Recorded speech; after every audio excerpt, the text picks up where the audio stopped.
ना तो भगवान मिले और ना भगवान का प्रेम प्राप्त हुआ। क्या कारण है? 20 साल हो गए साधन करते, ना भगवान मिले और ना भगवान का विरह प्राप्त हुआ। भाई जी महाराज ने कहा इसका संपूर्ण कारण तो भगवान ही जानते हैं और आप भी जानते हैं। उत्तर दिया कि संपूर्ण कारण तो श्री भगवान जानते हैं और भगवान के ना मिलने का, प्रेम ना प्रकट होने का आप भी कारण जानते हैं। भाई जी ने पूछा, ईमानदारी से बताना कि भगवान ना मिलने का आपको दुख है?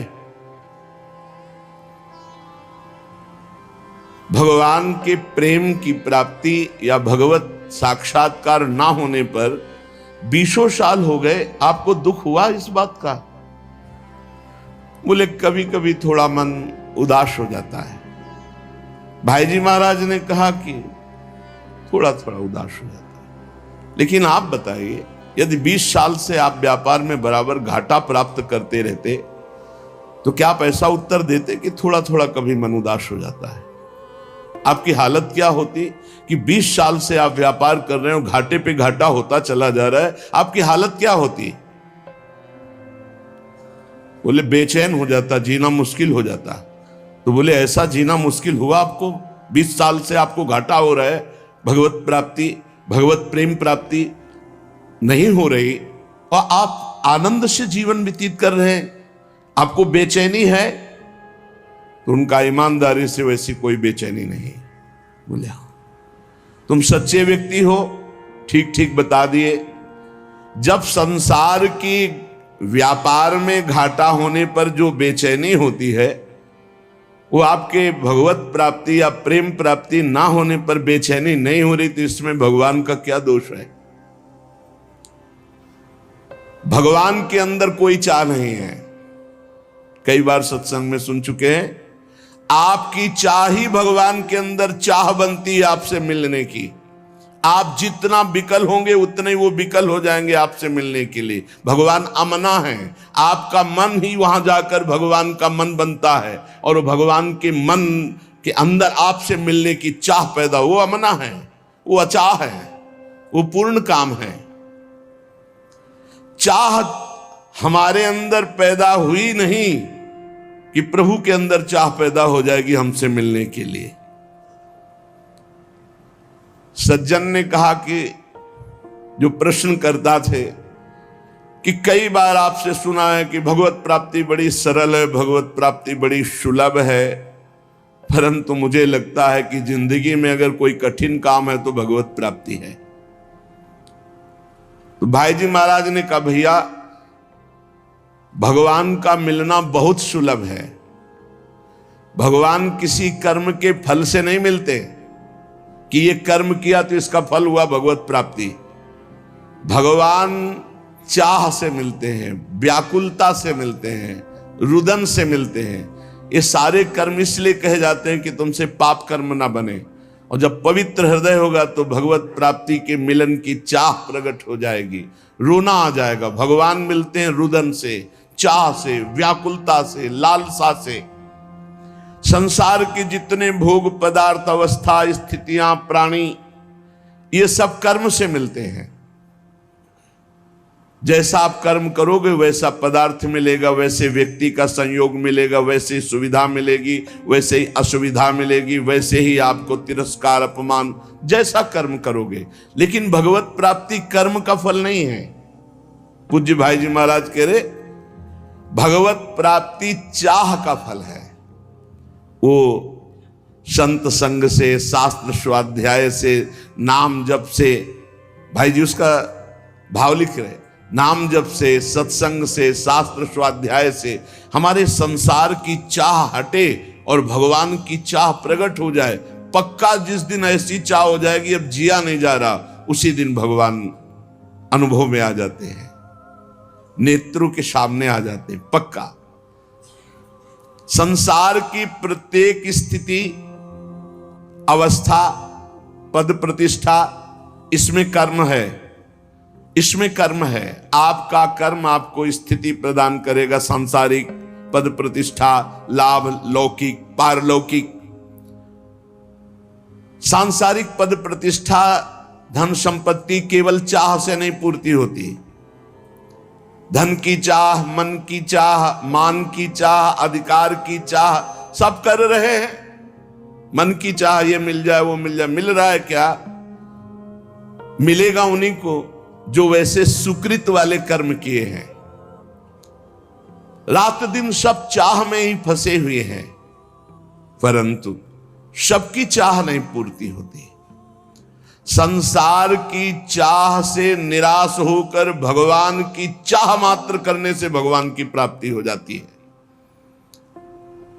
कठोर परिश्रम कर लो धन की चाह पूर्ति करने के लिए, कठोर परिश्रम कर लो, पर पूर्व सुकृत नहीं तो तुम धनवान नहीं बन सकते हो। लेकिन थोड़ा सा प्रयत्न करो भगवान नाम जप करके भगवान की प्राप्ति के लिए, ईमानदारी से बुरे कर्मों का त्याग, अभी आनंद की अनुभूति, अभी विकलता जागृत हो जाए भगवान से।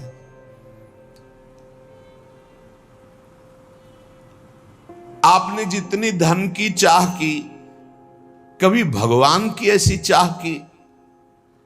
क्या आप ऐसा मानते हैं जितना परिवार से प्यार करते हैं उतना ही किसी एक संबंध वाला भगवान से प्यार करते हो?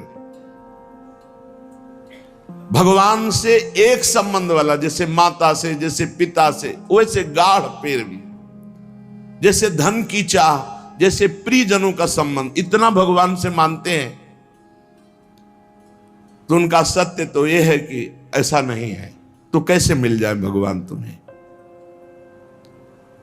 भगवान कि मिलने के लिए, चाहे वो चांडाल हो, चाहे स्त्री हो, चाहे पुरुष हो, विद्वान हो, मूर्ख हो, भगवान ये नहीं देखते कि ये कौन है। बहुत सुंदर बात है। और भगवान ये नहीं देखते कि आज के पीछे इसका इतिहास कैसा रहा है। घोर पापी, निकृष्ट स्वभाव वाला या बड़ा पुण्यात्मा, संयमी, ये भगवान नहीं देखते।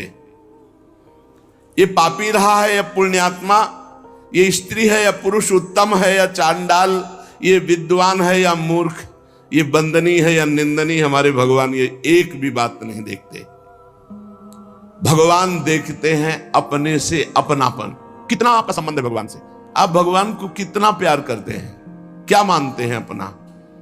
कितनी चाह है भगवान के प्रति? अगर चाह नहीं, संबंध नहीं, तो फिर कैसे आपको भगवान मिल जाए? कसौटी है। देवर्षि नारद जी ने कहा, तद विस्मरणेन परम व्याकुलतेति। प्रभु का जो थोड़ा भी विस्मरण हो जाए तो परम व्याकुलता पैदा हो जाए। कैसी व्याकुलता? धिक्कार पैदा हो जाए अपने अंदर। कैसे मैं प्रभु को भूल गया? किसी कारणवश आभास हो गया कि 1 मिनट निकल गया, अभी नाम नहीं जला। अब वो बहुत अब कौन सी ऐसी कीमती वस्तु है, कौन सा ऐसा सुख है जिसके कारण मैंने अपने प्रभु का विस्मरण कर दिया? वो बड़ा धिक्कार पैदा करता है। तद विस्मरणेन परम व्याकुल। कसौटी है। आप देखो कितनी देर आप विस्मरण बर्दाश्त कर देते हैं। अव्यर्थ कालत्वम, ये भक्त का लक्षण है। कबहू काल वृथा नहीं जाए, सेवक जी ने लिखा। कितना समय आप बर्बाद करते हैं। जिसने समय की कीमत पहचान ली वही महात्मा बन जाता है। कुछ लोग तो समय काटते हैं व्यर्थ के कार्यों में, मोबाइल में गेम, संसारिक वार्ता, ताश, ये वो। अरे भाई, हमारा समय इतना कीमती, हम उसे ऐसे झूठे कार्यों में नष्ट कर रहे हैं। यदि आप भगवत प्रेम चाहते हैं, भगवान का भजन चाहते हैं, भगवान से मिलना चाहते हैं, तो इसके लिए एक ही बात है, छटपटाहट, व्याकुलता आपके मन में होनी चाहिए। अगर नहीं होती है, आप भगवान को नहीं चाहते हैं, भगवान के लिए रुदन हृदय से नहीं करते हैं, तो सीधी बात है, आपको भगवान नहीं मिलेंगे। क्योंकि भगवान चाह, जिसके हृदय में व्याकुलता, उससे भगवान मिलते हैं। अगर व्याकुलता नहीं तो इसका साफ साफ अर्थ है आप कहीं सुखी हो रहे हैं, कहीं राजी हो रहे हैं, तो भगवान क्यों आवे? भगवान से मिलन की चाह पैदा करना है साधना। भगवान चाह से मिलते हैं। भगवान के मिलने की एक ही मात्र उपाय वृत्ति है व्याकुलता, रुदन, लालसा इतनी प्रबल अब जिया ना जाए। कैसी लालसा? जैसे आपको यमुना जी ले जाया जाए और डुबकी लगवा दी जाए और ऊपर से चढ़ाकर ताकत पूर्वक आपको दबा दिया जाए, फिर जो आधा पौन मिनट के बाद आपकी सांस लेने की जो व्याकुलता है कि अगर आप सांस न मिली तो प्राण निकल गए, वही व्याकुलता चाहिए हरि दर्शन के लिए। अगर अब हरि नहीं मिले तो अब जिया नहीं जाएगा। तो उसी तासा महावीर उसी समय भगवान का साक्षात्कार हो जाता है। भगवान को प्राप्त करने की अनन्य उत्कट चाह जिसके मन में पैदा हो जाए, उसके लिए किसी विधि विधान की आवश्यकता नहीं है। जैसे शास्त्रों में वर्णन आया है, संतों ने कहा इतना लाख जप करो तो भगवान का दर्शन हो जाएगा। ये शास्त्रीय बातें ठीक है भाई जी महाराज के, लेकिन इतने लाख संख्या में भगवान को खरीद लोगे ऐसी बात नहीं है। भगवान संख्या से नहीं मिलने वाले, भगवान संख्या से नहीं खरीदे जा सकते, तपस्या से नहीं खरीदे जा सकते, व्रत से नहीं खरीदे जा सकते, संयम नियम से नहीं खरीदे जा सकते। भगवान किसी क्रिया के फल रूप नहीं है। भगवान को कोई बांध नहीं सकता इन नियम, संयम, व्रत, उपवास, तपस्या। आज तक अगर कहीं कोई बांधा है तो प्रेमाधीन।